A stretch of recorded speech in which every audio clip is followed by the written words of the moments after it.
Welcome to my series, Pirkei Avot and the Teachings of Yeshua. This video is the first in a multi-part series. Outside of this introduction, there will be an additional 6 videos, with each video covering one chapter of the text of Pirkei Avot. For some, this may be all new material. For others, the text may be familiar, but the connections with Yeshua and the Apostolic Scriptures will be new. I will say this up front. Nothing I say will be new or innovative.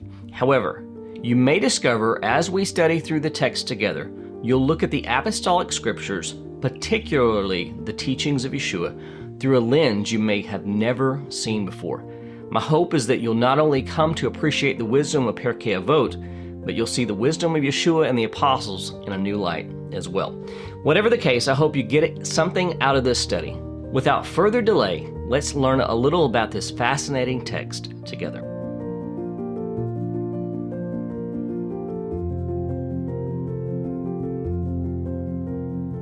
When God created man, he said, Naseh Adam, let us make man. The question is asked, who was God speaking to?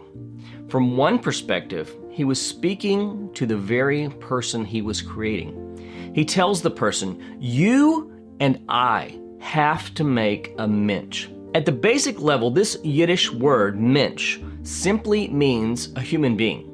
However, it specifically implies a person of integrity and honor, one who is not consumed with self, but outwardly focused on the needs of others.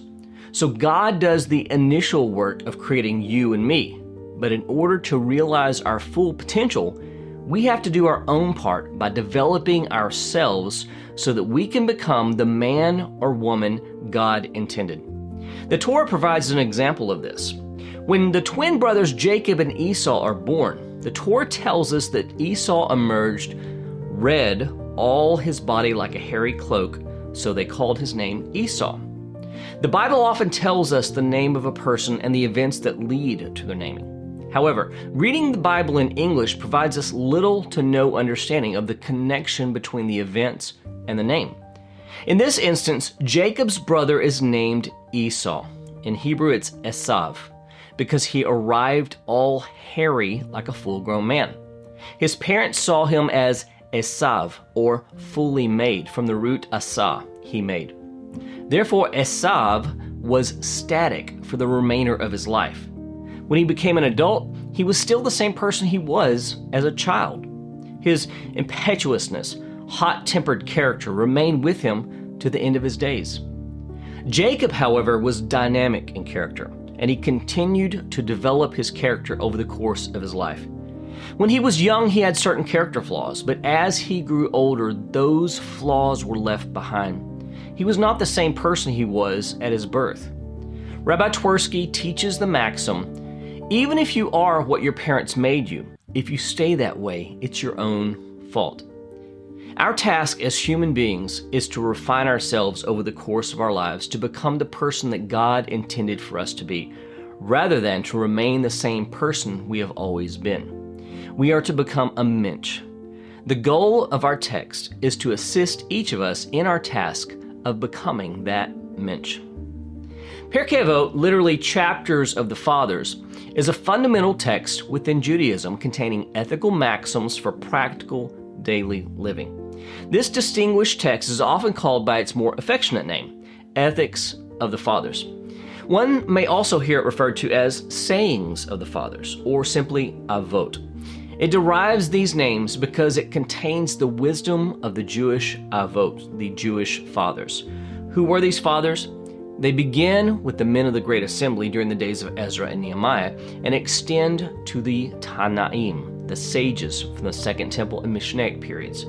But there's another reason this text is called Pirkei Avot. Metaphorically, the term Avot can also apply to the priority this text takes over all others within rabbinic literature. Oddly enough, this tractate of the Mishnah is found in the order called Nezikin, which means damages, and basically deals with tort laws. Avot is located within this group of texts to remind those who study them that one's character is superior to demanding one's rights.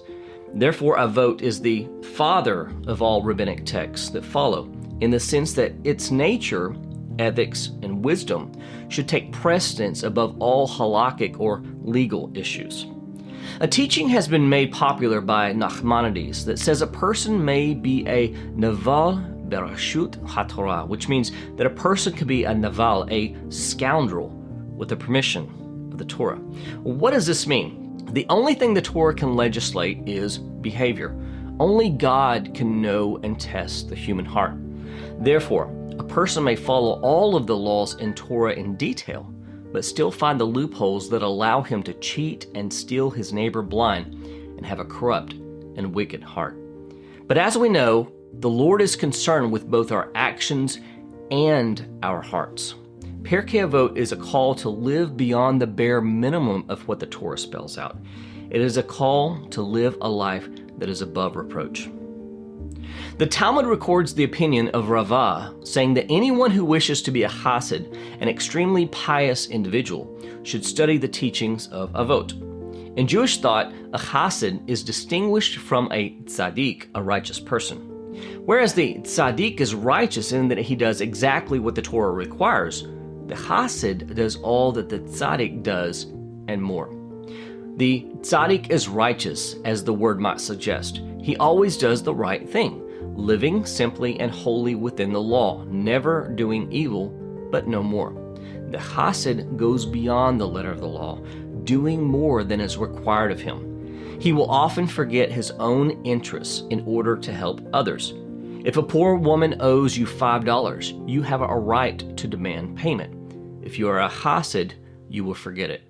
According to this commentary, the Hasid goes beyond fulfilling the letter of the law, the minimum requirements of the Torah. This framing of a Hasid should be descriptive of disciples of Yeshua as well. It should shape our understanding of Yeshua's teachings in his famous Sermon on the Mount.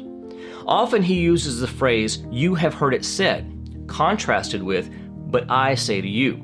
This was to teach his disciples that they are to go beyond the limitations of the Torah's traditional interpretations, the mere letter of the law, and live out the mitzvot, the commandments, in a more pious manner, a manner befitting a Hasid.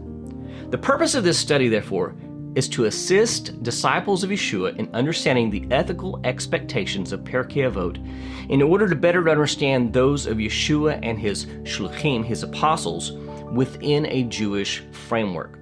For when we place their teachings in their original Jewish context, we see that both Yeshua and his shluchim call their disciples to a life of a Hasid, not one who disregards or violates the letter of the law, but one who goes beyond the letter of the law to live an exemplary life of faith and good deeds.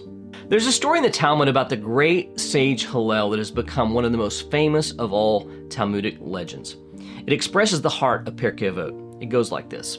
It happened that one day a certain Gentile came to the great sage Shammai and asked to be converted to Judaism on one condition. "Teach me the Torah, the entire Torah, while I stand on one foot, and then I'll convert." Shammai, not being known for his extreme patience, ushers him out of his academy with his builder's cubit, his yardstick. Undaunted, the same Gentile enters the academy of Hillel and poses the same proposition. "Teach me the entire Torah while I stand on one foot, and I'll convert to Judaism."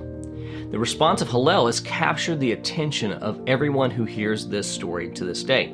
"What is hateful to yourself, do not do to your neighbor. This is the entire Torah. Go and study." Well, the first thing that strikes us from this story is that Hillel completely ignores what most people would think of as the essence of Judaism, an infinite list of do's and don'ts, and a plethora of legal minutiae in regard to such. The laws of kashrut, kosher eating, Sabbath observance, festivals, or even a monotheistic belief in the one true God are not mentioned. Rather, Hillel chooses to distill the essence of Judaism into an ethical pragmatism. Rather than a legalistic view of the Torah's laws, Hillel gave the non-Jew a taste of the true essence of the Torah and its life-giving instruction, its core value, rather than the various expressions of its details.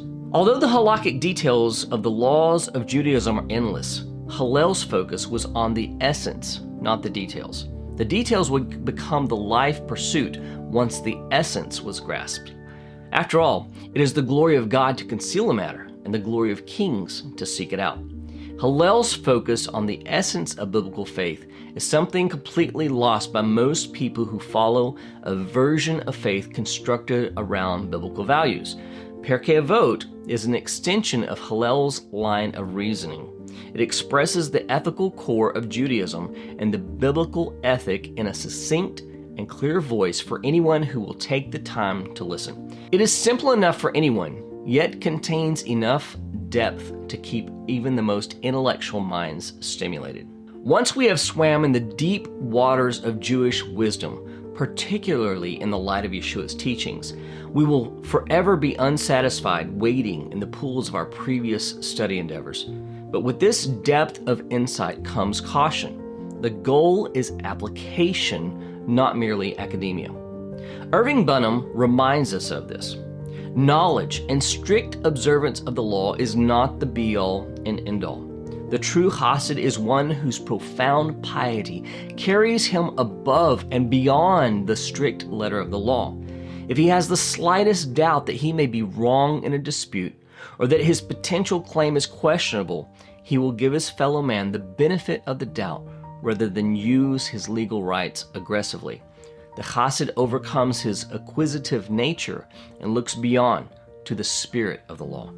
If you wish to reach this level of beneficence and loving piety, if you would be a Chassid, the teachings of Avot are essential. One of the main purposes of Yeshua's first coming was to address the issue of hypocrisy among his brethren. Repeatedly within the Gospels, we hear him chastise the Pharisees for this singular flaw. We have multiple accounts in which he spells out their hypocritical acts and rebukes them for, quote, setting aside the weightier commands of God for things of lesser importance. Because of these things, Christianity has stereotyped the whole of Pharisees as hypocrites. In fact, it has been so common that even our English dictionaries have the word Pharisee associated with hypocrite. Although this indeed is a sad commentary on the reputation of the Pharisees, followers of Yeshua are not too far from this designation ourselves. When many non-believers are asked why they would not consider becoming a follower of Messiah or engage with the believing community, the typical response is that they do not want to be a hypocrite. As disciples of Yeshua, it is our job, through the empowerment of the Ruach HaKodesh, the Holy Spirit, to bring these two seemingly disparate forces, hearing and doing, together as one for the glory of our Creator. For far too long, the people of God have wrestled with this ideal.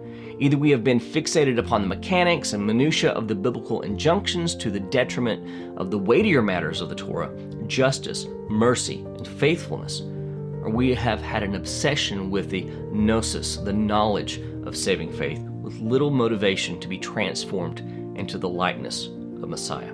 Studying an ethical text such as Pirkei Avot will help us address these chasms of faith and, God willing, help motivate us towards reconciling our belief with our actions. As the Midrash teaches, the wicked are under the control of their heart, in other words, the evil inclination, whereas the righteous have their heart under their control. As a God who is one, the Holy One of Israel desires a people who are one in their creed and their deed. Claiming to be born of the Spirit and having the seal of His Spirit upon us, we can live life in one of two ways. We can choose a life that is Kiddush Hashem, a term that literally means sanctification of the name, and refers to a life that brings glory and honor to our Heavenly Father.